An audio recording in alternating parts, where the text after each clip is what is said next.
Hey guys, welcome back. In this video, I will show you how to create collections on Shopify store. Let's get started. So in order to add that, we just need to head over under products right here. Now, once you have clicked on that, you should be able to see the option for collections. So click on the collections right here. And in here, you should be able to see it's the collection that you have. But for now, let's head over and create a collection for now.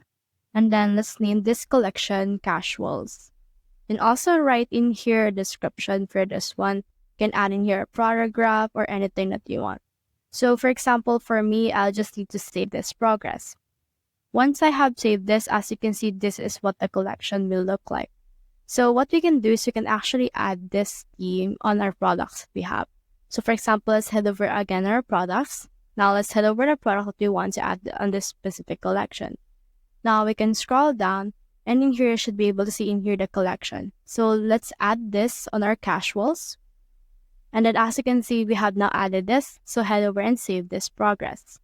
And then that's how you create a collection. Just input the collections that you have and then add the your products that you want. So that's the whole process. If you have found this video helpful, simply leave a like below or subscribe because it helps reach more people. See you soon.